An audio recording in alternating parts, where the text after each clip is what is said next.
Welcome everyone to an In Conversation With. My name is Emma Smith. I'm the project manager with Empowered Conversations, and that is a project of Age UK Salford. I'm absolutely delighted and excited to have Louise Thompson with us today for an In Conversation. Louise, thank you for your time today. Absolute pleasure to be here. I am very grateful and touched to have the invitation. I'm looking forward to seeing what we get into around these conversations. Brilliant. Thanks, Louise. The plan for today is I'm going to give you a little bit of background on Empowered. I'm going to hand over to Louise to share her story, and then we're going to get into the questions and answers, which I think is probably the bit we're very excited about, as well as listening to Louise's story. Just say that. So if you've not come across Empowered before, we empower families affected by dementia to live as well as they can. And we do that by enhancing the support that's already available in Greater Manchester. We deliver communication courses, so we have empowered conversations and moving beyond words. We also offer one-to-one dementia-focused therapeutic support through empowered carers. We have monthly groups, so we have a bereavement group and a carers voice group. And we do these webinars on a regular basis just to share best practice, lived experience and new research. So I think that's all I want to say today. You've all found the spot where you can pop your questions, so that's good. Louise, I'm going to hand over to you, if that's okay, to share your story. Yeah, thank you.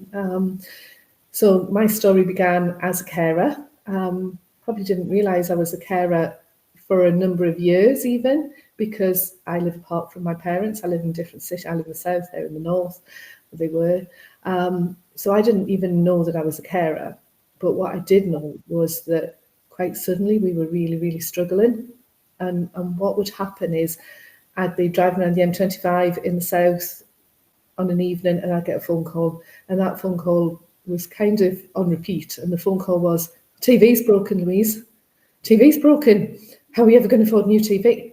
Now, I could have bought a new TV for them. That wasn't a big issue. But for them, it was huge, and it was a panic, and it was every night. And it wasn't, of course, that the TV was broken. It was that they couldn't work the remote anymore. And so I'd be driving in heavy traffic around the M25 after a hard day at work, going, press back up. No, it's in the middle. Back up. No. Oh, start again. And it was just an entirely fraught conversation. I'm sure other people have had that conversation about trying to remotely help to get a device turned on. It was really, really difficult, and it was stressful. And if it meant that we couldn't do it and their television wasn't on for the night, that was them really lost. Both of them had dementia actually, but my dad first, and my dad, he had vascular dementia, so he was the first one, and he would settle when he had football on, very much a footballing family. And even if he couldn't really understand who was playing or what was happening, the rhythm of it just settled him. And that's what he did in the evening. He watched football, so he'd settle and sit and watch it. If we couldn't get the football on and there was nothing, then he'd be saying, right, well, I need to go to work or I need to go to the shops, and he'd be trying to get out. And it was just even more stressful. And then we'd be getting phone calls. He's trying to go out. Can you stop him? Well, then trying to talk to him on the phone, saying, no, Dad, don't go out. It's cold. Just torture. And then I'd be on the phone to my brother, who he worked shifts. So he worked sort of 12-hour shifts several days, and then he has a few days off. But if I caught him when he was in a 12-hour shift and I said, can't get television on, can you help? Because he is more local. I can't get off shift. And so we're talking to each other about how we might do it. And it was, the thought of them being without the TVs just for us was painful for both of us and worse for them. So we'd have those sorts of conversations. And that would lead me to think, well, I need to be up north.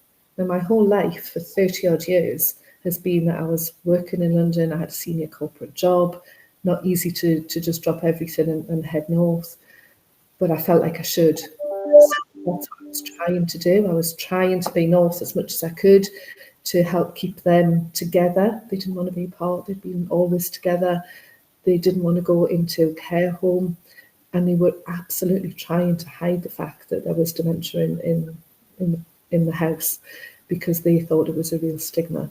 So it fell, they wanted it kept in the family. They wanted it kept private.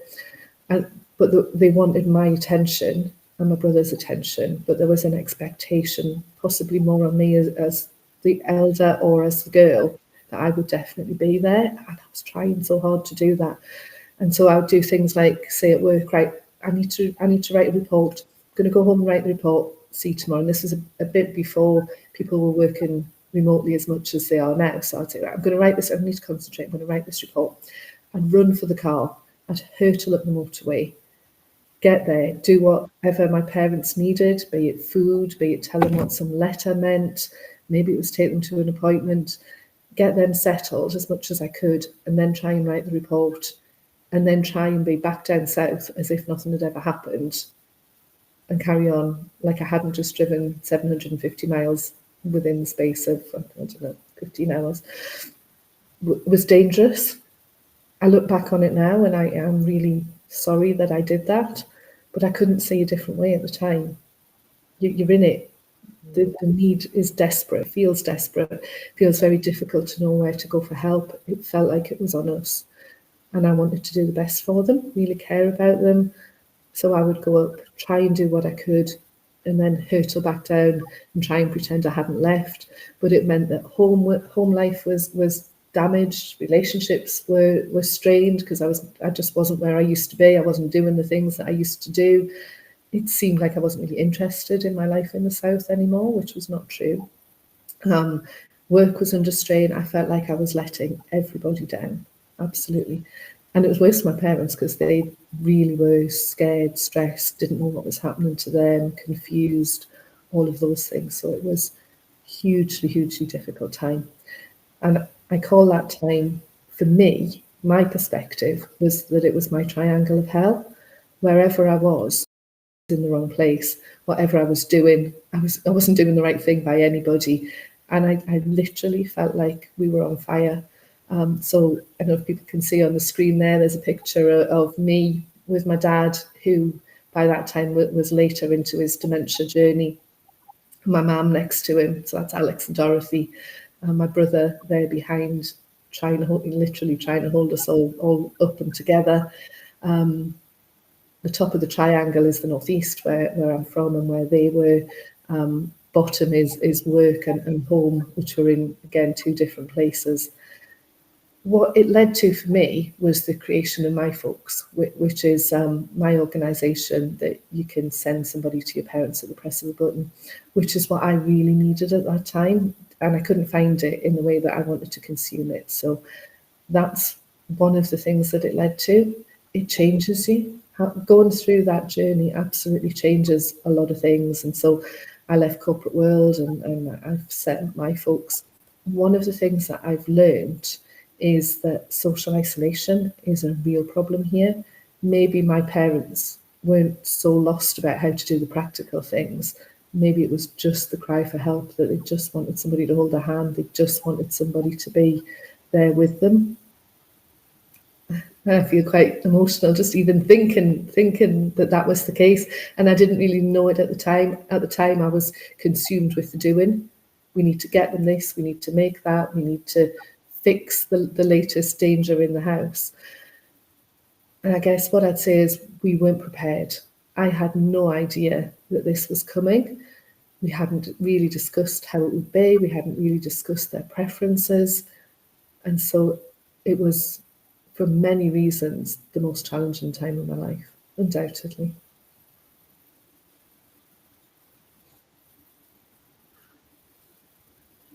That kind of is the story. I'm very happy to explore it further with you. Ask anything. This is about raising awareness. I do it in their name and I do it as their legacy. So no holds barred. You can ask me anything. Thank you so much for sharing that, Louise. It just struck me, when you were talking, that at one point everyone was pretending. So your mum and dad were pretending that they didn't have dementia, and you were pretending to work and to other people, like by racing up to sort them. So everyone was sort of, pretending. Everyone was covering up what was really going on. And I wonder how sort of the relief that came when everyone just sort of, the truth came out, and that how that felt for you in terms of that relief, that mum and dad had sort of were talking about dementia, you were able to talk at work, or you'd left work by that time. So what was that relief like when all of that sort of pretense disappeared? So I don't think that pretense ever disappeared for us. So I lost both parents, lost dad just as lockdown started in February 20. It's actually the 5th-year anniversary of his funeral today. But that feels like I'm meant to be telling this story. This is my dad. So I'm happy to be telling the story. I didn't get that understanding, and I didn't get that peace, if you like, until afterwards, until it was done. And that's partly what drives, I think, my need to do this, so that other people don't have to go through that. I don't think we ever got to a position of understanding, peace and relief, of openness. We never got there. Oh. If people haven't come across Myfolks, and obviously you've told us a little bit about it, but what is it? So can you describe Myfolks in a very simple way for me, please? Yeah, so what I wanted, and it was like 5 o'clock one morning that I was at my mum and dad's flat, and I'd stayed there overnight, and I was sleeping on the floor because we were in a one-bedroom retirement complex. I thought, I can't do this anymore. I'm desperate. I need help. And so I Googled for somebody, and what I wanted was somebody who would do the things that I was doing, just the popping in and sorting something out. The popping in could be a half-hour job. My problem was I was 3 hours there and 3 hours back, and no more than that to do it. More like 6 hours there and 6 hours back to do it. So that was the time, not the actual. So I just wanted somebody who would do that. And that was the idea of Myfolks. I haven't Googled it and not found it. And probably from my background of having, been putting the commercial wraparound tech solutions for years and years, I thought, okay, there's a tech solution here. You should be able to go on your phone and order somebody to go and visit your parents with compassion, with an enhanced DBS check, to do the things that I would do at the press of a button. That's what I wanted to create. Took a bit longer than that to get it off the ground and to understand how we would resource it. I couldn't work that out for a little while because, where are we going to be based? How do we get them? What are they called? The people that we send are called Myfolksers, and they don't do personal care. They do practical and emotional support with a big focus on spending time. So we put the kettle on, we'll have a Friday kitchen disco. We got one client we were doing shorthand with recently because that's what she used to do. So we try and go and do the things that our clients want to do. And we spend time and offer that reassurance, and we go and see the same clients over and over again. The same Myfolks that goes to see the same clients over and over again. And we report back to the family. So we're not replacement family, but we're like a good neighbour in a way that you can't really rely on good neighbours these days because you don't know them. They have all of the challenges that I've just been describing. They don't have a lot of time. So we have kind of artificially created good neighbours. And the idea is that they're local people, they're paid for going to do the visit. So we're getting them back into paid, purposeful work. And we're getting the things that I needed doing for my parents that many other people also need. We're getting that done. Set it up in the Northeast, and I could still navigate my way around who's who in the Northeast easier than I could in the South. And it's important to me as well that I'm trying to bring something back to the Northeast for my parents. So we're set up there. We're aiming to go around the edges of the country first, because the middle bit, kind of the bit around London and between London, Birmingham, Oxford, Cambridge, that bit is in better shape. Our focus is around the edges where there is much less provision and much less help. Eventually hoping to be everywhere in the UK and beyond, because this problem is international. And why is it called Myfolks? I think I know the answer, but I'm just going to ask the question. It's called Myfolks after my folks. And the logo has a heart because it's all about the love, right? And the second part of the heart, I don't know if anybody can see it, is also representative of the Tyne Bridge. Oh. So if anybody looks at Myfolks, they'll see our logo. So it's all about my parents and all about the time, which I guess people in your part of the world possibly don't care about as much as I do, but I'm sure they understand the roots thing. It's about Yeah. it's about honouring home. Yeah. No, definitely. How so you go around the coast? How many people have you got sort of that you're supporting at the moment? How, where are we at the moment? How many people are we supporting? How many people are we employing in this amazing project? So we don't employ anybody. I should say that. Okay. The Myfolks are all self-employed, so we allocate the work to them and we pass on the payment to them and we take some for administration. We are in the northeast, we're in Sussex, we're particularly around that Warrington and Lincolnshire at the moment. So Sussex, kind of where I am, south of London, those are the hot spots. But we've got people popping up at the moment, sort of asking for the service in a lot of places. We are just about to be launched in the app stores, so you'll be able to find us on Apple Store, and what's the other one? I always forget them. Apple Store and Play Store. So you'll be able to find us there soon. So we have been going for 2 years now. It's our 2-year anniversary. And we've been trying to manage it so that we don't have too many people in one place that can be a Myfolkser and not enough people who want the service, and the other way around. So we're trying to manage it a bit carefully, but we expect to be everywhere. And if anybody is interested, and that's not why I came on. I wasn't really going to. That's why you're on. You got to sell it, and we're going to put it on YouTube, and we're going to talk about it, and we're going to sell it. Thank you. I do appreciate it, but I came on to talk about the empowering conversation. I really did come talk about the empowering conversations because they are so important. This is mission for me. But obviously, if anybody's interested, then have a look on our website. Give us a shout. We'd love to talk to you.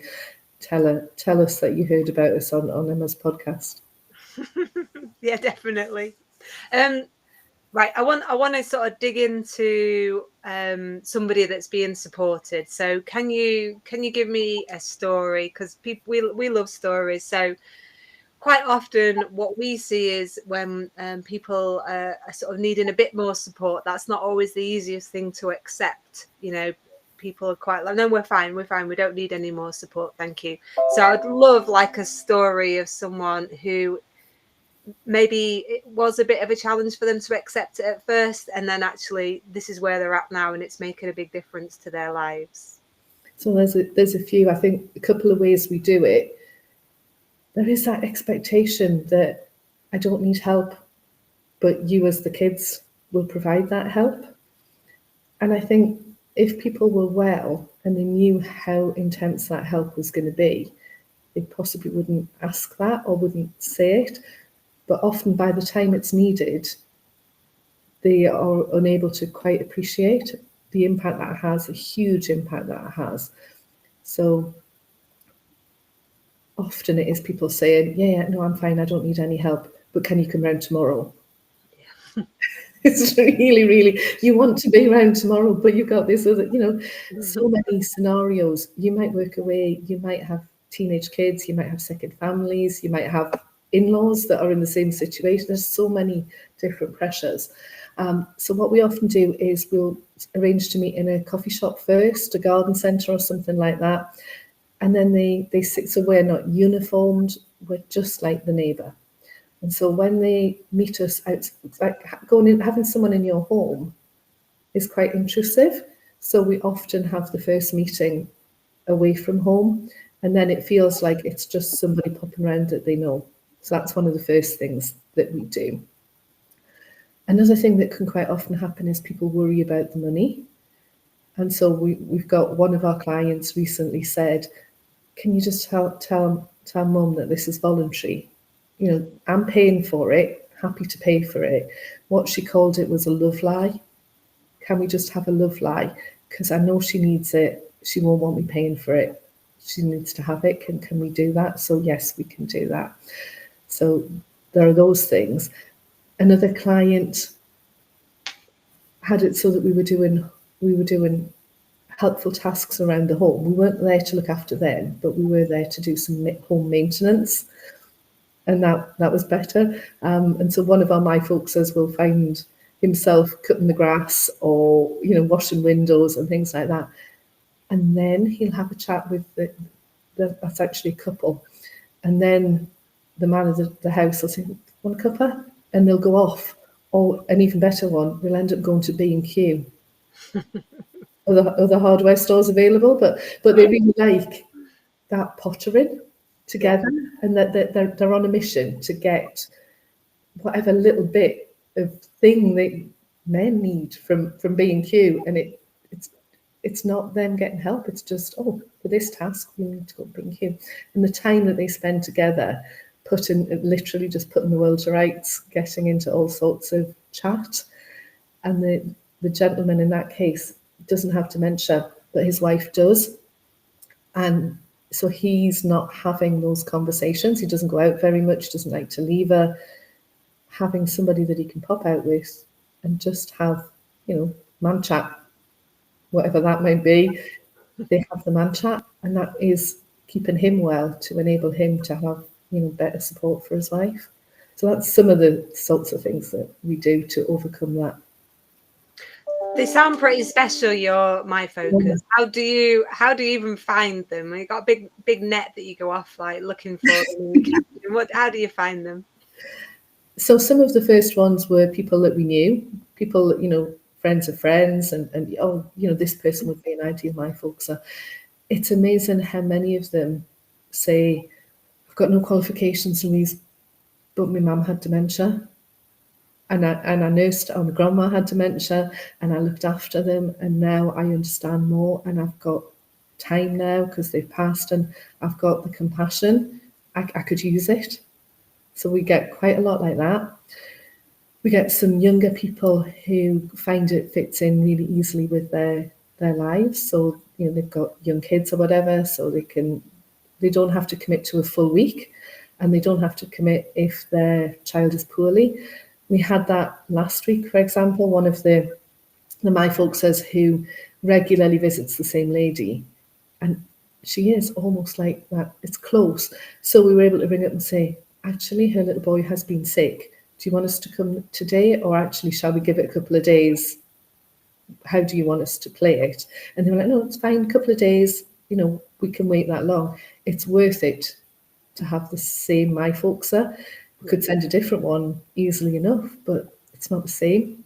Not the same as that understanding, knowing what the dog's called, knowing what all the kids are called, and being able to properly connect. So, yeah. And they are the most amazing people, the most amazing people. And I firmly believe, and we're starting to gather some data now, I firmly believe that they are keeping people well and out of hospital and stopping them deteriorating. One lady, for example, she has care, she's well advanced in her dementia. She's completely on her own. She's got no husband, no sons, daughters, not close family, and nobody close by in the town where she lives. And so we're going in and we'll find that the carers who have a job to do, they're doing their thing, but they only have time to put the lunch down, for example. So she's got lunch sitting next to her. She just pick up lunch and eat it. With us, we'll say, "Oh, then, and actually we do feed in some instances or encourage." And the other thing that we do that I love is we'll take a couple of cream cakes. We'll have one for them, one for us. Because eating, how often does somebody get the chance to eat with somebody when they're living alone and they've got no close family? And I just think that's a terrible thing. And so eating with somebody is how we're meant to be, I think, as humans. And so the fact that they will do that, they'll have a laugh, they're interested in people. And I know that the Myfolks in general would say that this is the best job in the world. They absolutely love what they're doing and they know how much it means. So they, I sometimes say to the clients, "I'm going to have to pay you soon," because they love coming so much. It's recreating something special. It's coming through, Louise. It's coming through as incredibly special. If you have any questions for Louise, will you please pop them in the chat now, and then we will pick them up from there, if that's okay. So, Louise, how many people are you supporting at the moment? We have got about 30 people around the place that we're supporting. I expect it to significantly increase shortly. And it'll be hard, won't it? Because you're constantly balancing, like, more people want it, Yeah, then you've got to recruit, or yeah, more yeah. people want to work there, but then you've got to. So it's all constant sort of balancing out of supply and demand, Yeah, I yeah. suppose. And I hate it if somebody asks for the service and it's not easy for us to provide. That's the last thing I want. So I am trying to have managed it slowly to this point. We'll be ready for it to speed up a little bit now, but we have been careful with it. Absolutely. I can see that somebody has asked for an idea of cost. Yeah, So straight in there, Gail. and it's an important thing people need to know, right? So we are charging £25 an hour for a visit between 8 in the morning and 8 at night. If they're outside of those hours, there's an increase in the charge, but we will provide support 365. Every day of the year. We have done visits on Christmas Day. Really, really important that we do. So there is no time we won't do, but outside of 8 till 8, it's more than £25. £25 is tight. So, that is, for me, we are offering that whilst we drive take up. I wouldn't expect it to ever to increase significantly from that. And from that, we pay the Myfolks 8 till 8. We pay them £18 an hour, and it's decent. It's decent money, but there is no way that I'm going to have a Myfolks that's in the kitchen on their phone or anything like that. We will only visit for an hour at a time. We'll visit for longer, but we won't visit for less, because that sort of somebody in your house and out of your house, it's intrusive, and we want the warmth and we want the social connection. So visit is always a minimum of an hour. We're happy to go out, we're happy to take them on appointments and things like that. We'll take one to visit the other partner if they are in a care home. That's one of the things that we've done quite a bit.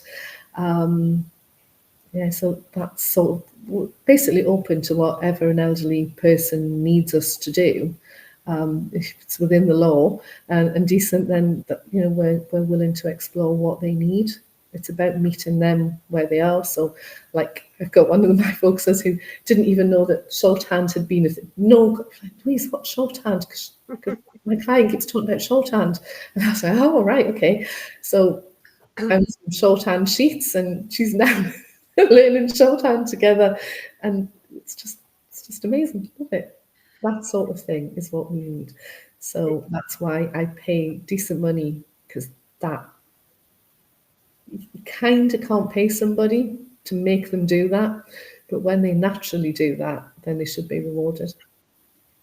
No, it's fantastic. Barbara said, so good to hear that Myfolks get decent pay. I was thinking when I read the story about the shorthand, I was thinking, why has she not just Googled that? So she's too young to know about shorthand, but she obviously knows about Google. Anyway, that was my thought as I looked at it on LinkedIn. I was like, just Google it. But it is, that adaptability is what makes it so special, isn't it? It's not one size fits all. It's literally about what's important for that person, what they need, Yeah, exactly. what's the gap, what is the thing that they love that they can't do anymore, or Yeah, they don't have family. That we were talking about the other day. If you don't have family around you and your network of friends, maybe have got older, then who is there, to help with these things that we probably take for granted? So that's in Myfolks. I has a different client who is really passionate about horses. She used to ride horses when she was younger, and that's something they've all got in common. So she can have a conversation about horses easily. Having a conversation about shorthand was challenging, but yeah, why did they come to me? Why didn't she just sort it out? I'll have that word with her, but no, honestly, Just a little bit. I'll send her the recording. I'll say, come on, just get on the Google. Gail said, do you supervise the team, and how do they get support? Yeah, I do supervise. I have no qualifications for that.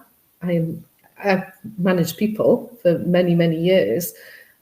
So as we said, they're self-employed. So out of that £18, they do have to manage their own contributions, statutory deductions. That's for them to manage, and I know that they do. So we have a code of conduct, code of business principles, and within that we set out things like anti-modern slavery, health and safety. If they got to a house and they didn't feel like it was safe for them to go into, then don't go into it give me, don't just leave and not say anything, but give me a shout straight away and we'll get in touch with the family and things like that. So they have to sign to say that they've read and understood the Code of Business Principles. What I would love to do is get into more training for them about dementia aware. I mean, most of them have that awareness. That's why they've come to be Myfolks. But I would like to offer more training as we go. As far as I'm aware, Myfolks is the first service that was operating in this way. I don't think there's another. And therefore, I am figuring it out a bit as I go and learning. And, we definitely need to earn more money to be able to offer a better service. I want to get into the GPS stuff of how I can manage understanding where we've got the Myfolks and how we match them up.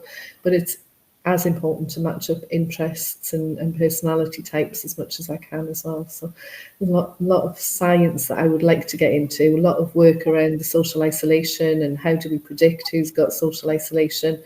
There's a lot more to come with Myfolks. So the people that we're serving at the moment kind of understand that we're figuring it out a bit, and they're figuring it out with us, as long as we don't leave anybody stranded. Thanks. Louise, just before Christmas when we had a little chat, and oh, bless you, you had your hands and broken wrist and slightly bruised. You told me this story about there was it's a lady who had dementia, and I can't quite remember the details of it, but basically that she didn't have any sessions. Whoever it was, whoever her Myfolks was, hadn't visited her for a while. I don't know if she'd been in hospital and come out, but she hadn't had that Myfolks visiting. But so she had sort of cognitively declined from, I think it was in hospital. And when she came back and she started having those regular sessions again with her Myfolks, actually, you started to see that she was improving again.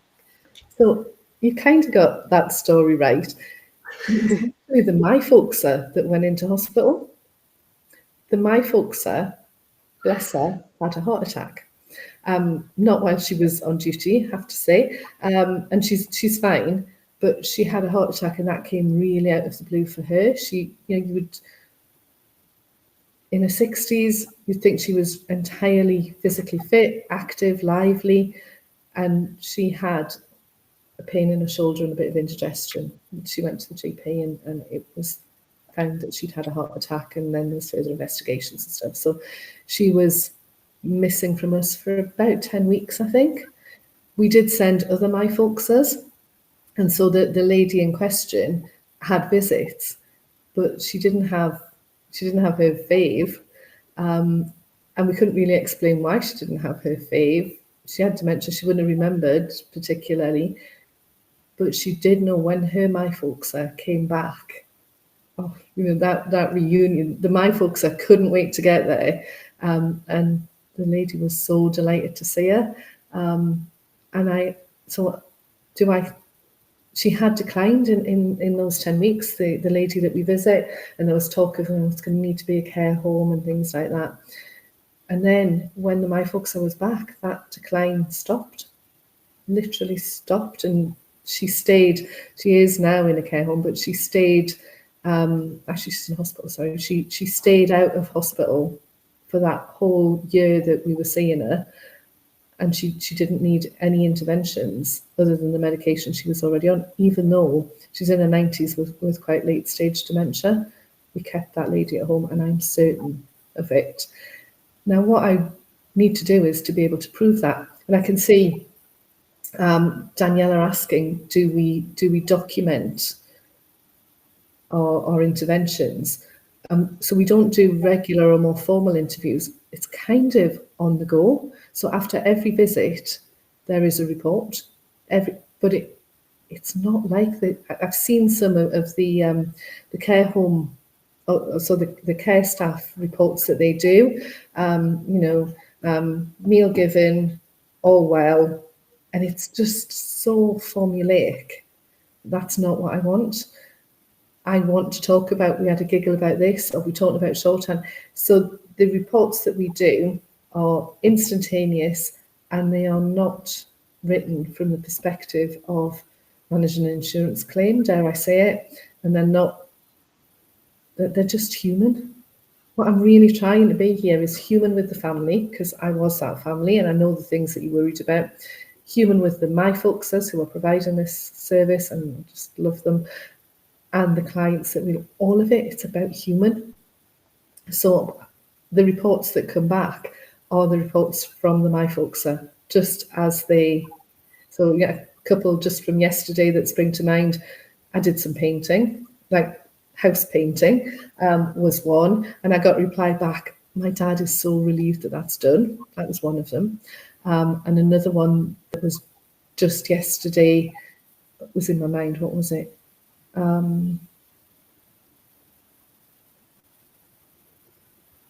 It went when I was talking to you. There was two, and they were just very different types of reports. But it's the instant human. This is what really happened. Yeah. One of them this week, I remember next, it was just like, had to throw some food out because it was out of date. If that food doesn't get thrown out, yogurts or whatever, then the danger is that the person won't recognise that it's out of date and will make themselves ill. So we do practical stuff like that to stop somebody being ill. Or we might say, we've noticed this, we've noticed that there's maybe a sore that needs to be looked at, pressure sore potentially opening, or we've noticed that the stairs are getting a bit difficult, or we've noticed a cough. So we will report the things that we have observed, and we have the consent from the family, and where they have responsibility for the elderly person, we have consent that they'll share that. If the elderly person is able to consent and they don't have LPA, then we get that consent from the elderly person. So we are able to properly update. And it's important that we do. Think you might need to get a doctor. Think maybe this needs looking at, or that. They're just recommendations. Is that all on the app, Louise? So I've got this in for my mum. Mum's over in Cleethorpes. So she's in your area. Shouldn't need it though, but we could work in that area. So I get a little thing saying, "Oh, Myfolks have been today. Your mum needs this," or "I had a cream cake with your mum." But I did notice that there was this going on.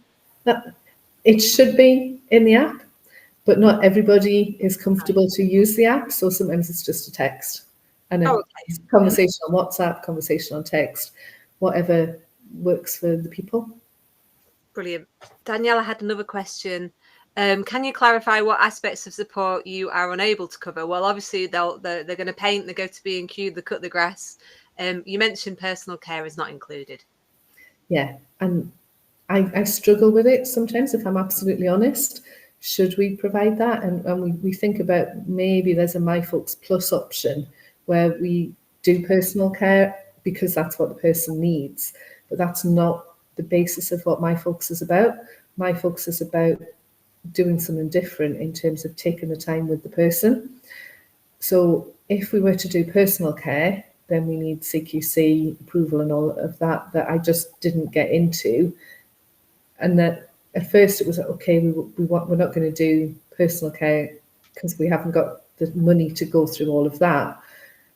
Now I'm into it a bit more and I understand it's different. What we offer is different. So some people have personal carers going in 4 times a day and then a weekly hour or two from us. So we don't do bathing, we don't do toileting.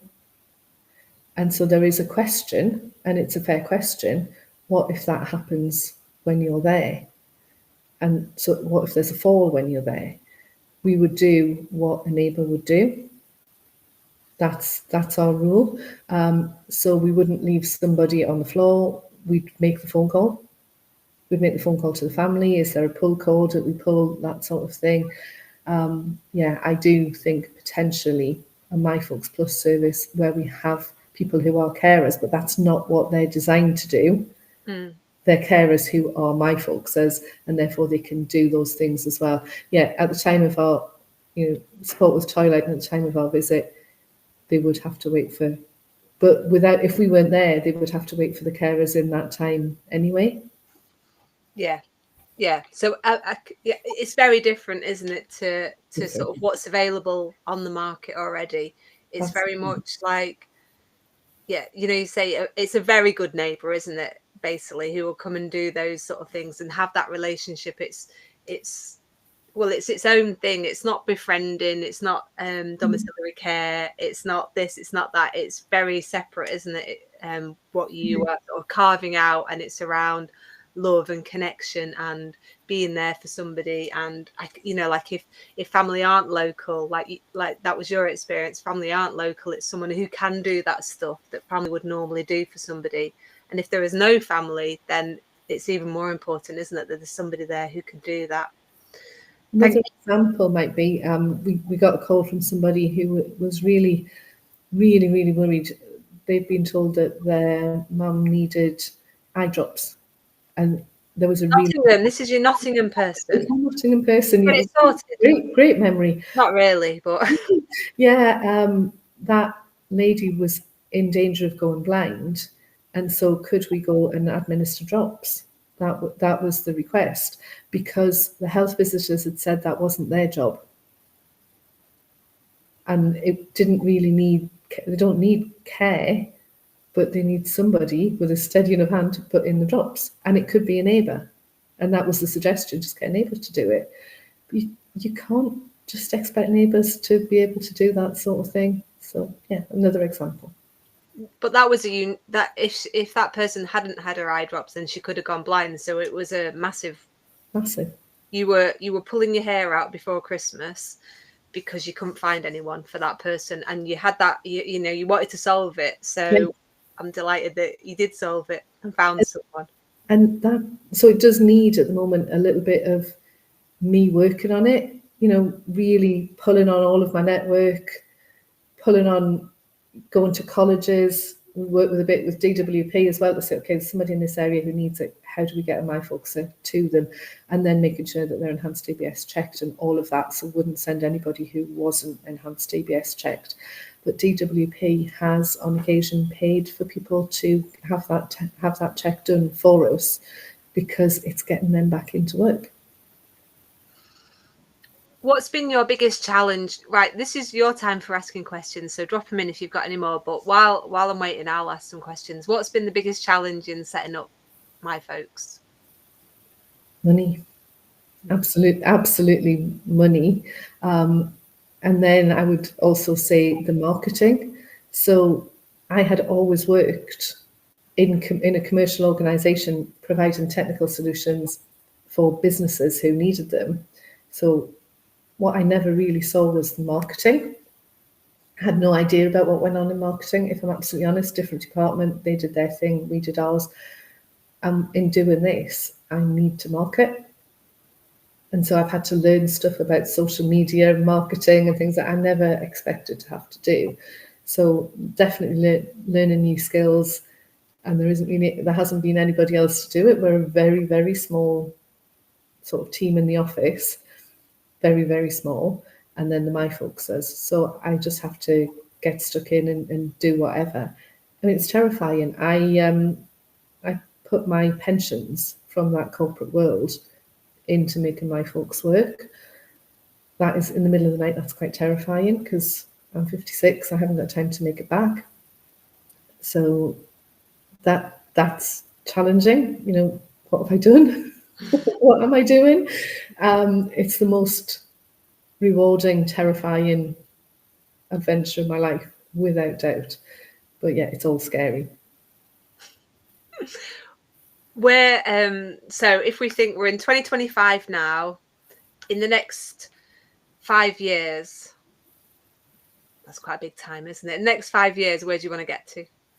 That anybody who is approaching the time where a parent is going to need care knows that they can get a Myfolkser, knows how to get a Myfolkser, and they've seen it. They've seen it in their neighbourhoods. They've seen how it works. They've seen the benefits of it.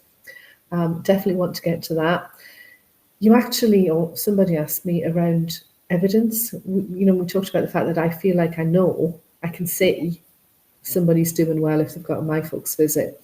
We are looking at how we might really start to prove that. So working with Health Innovation North East North Cumbria, working with Northumbria Uni, we're looking at, okay, so what tests might we do at the start of that intervention and at the end of that, a year in or whatever, to prove we're making a difference. And that is, if we can prove that, then that will certainly unlock some doors to funding and investment, which is quite exciting.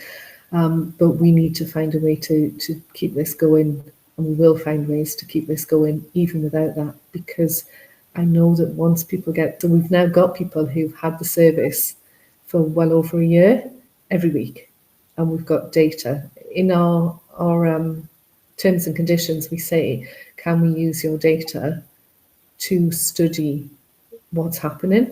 So we've now got reports that say, over the course of the year, we had health and safety concerns, we had concerns about eating, we had concerns about keeping clean. All of these things we've seen over the year and how they were handled, and how we stopped that progression when we saw them. How we then use that data is going to become really interesting. One thing I will never do is sell that data. So I'm not going to sell it to anybody who's going to offer holidays for elderly people or whatever. That's not what it's about. It's about spotting the trends, the patterns, so that we can tackle it before that need. There is, I think at the moment, huge need. People needing support, not knowing what support they can get, not knowing where they can find it, not being able to afford it. I would love to be able to offer this in a way that it's accessible to everybody. So if everybody hasn't got attendance allowance that could get it, if you've got a diagnosis of dementia, have you got your council tax reduction, making sure people know all about those sort of things so that they can get access as well. Or some of the messages that I would want to share and have people understanding and knowing so that they can get help. We need help.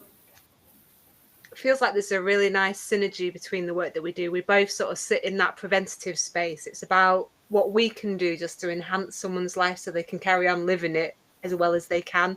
We don't want people sort of ending up in A&E, then in a care home, when actually they can have another 1, 2, 5, 10 years, however, maybe forever at home with a bit more support around them that looks a little bit different to what's currently on offer, which is 4 15-minute visits a day just to make sure you're alive and that you're taking your tablet, because that's the bare bones of what you get, isn't it, at the moment?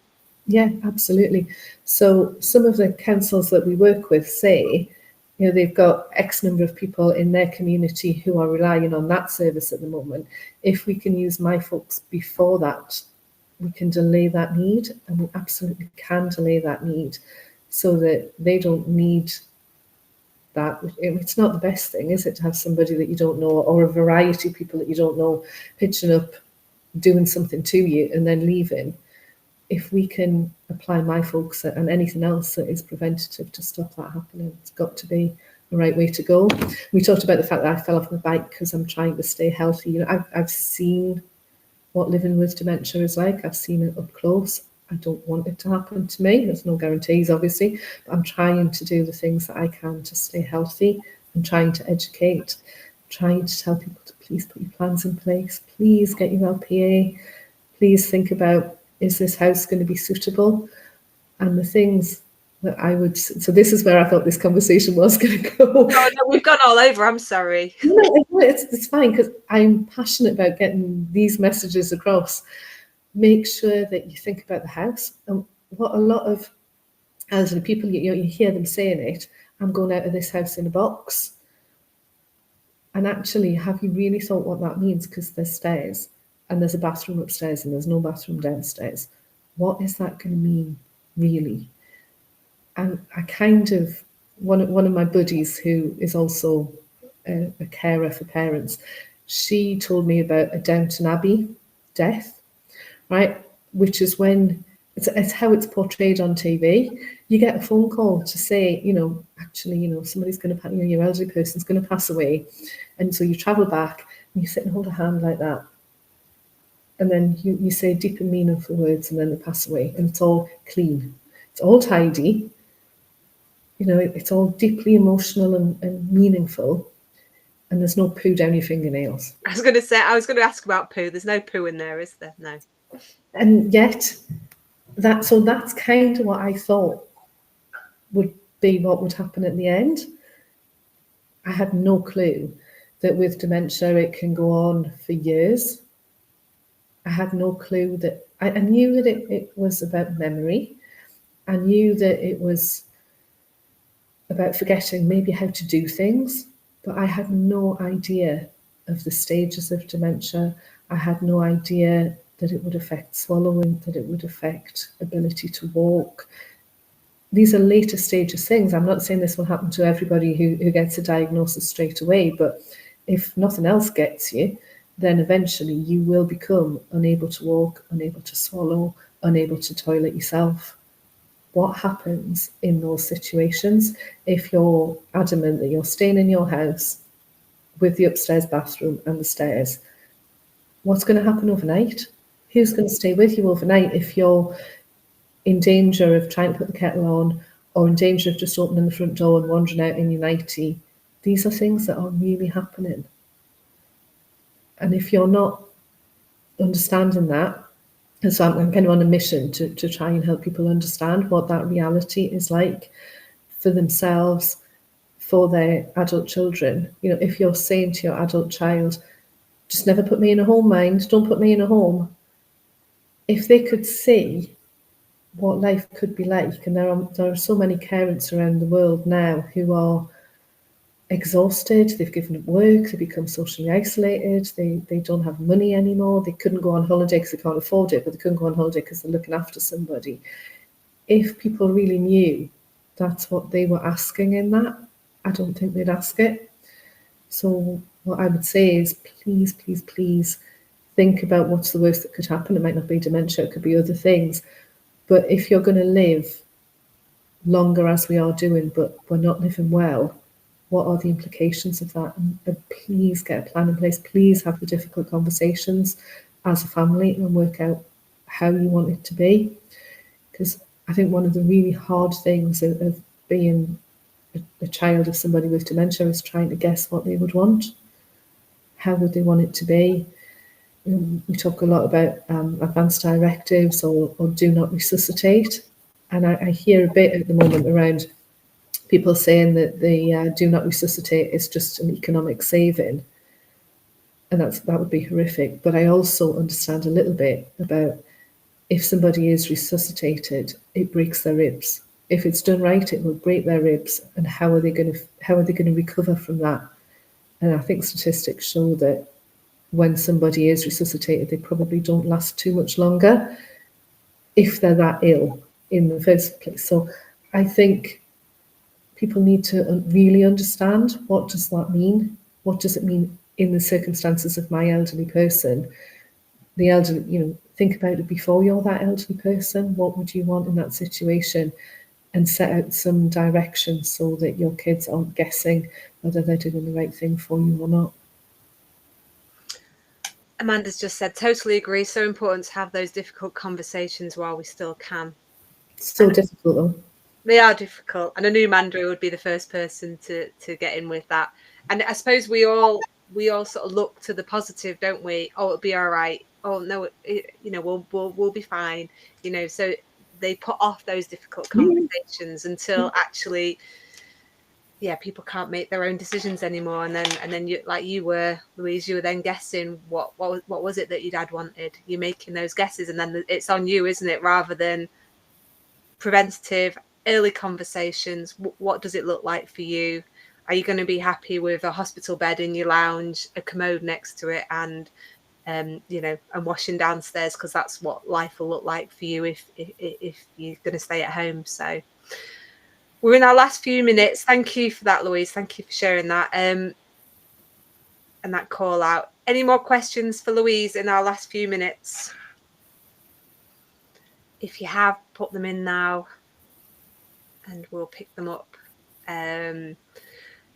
Louise, if there's anything we can do, obviously we're going to put this on YouTube, we're going to share it out there and get people to watch this.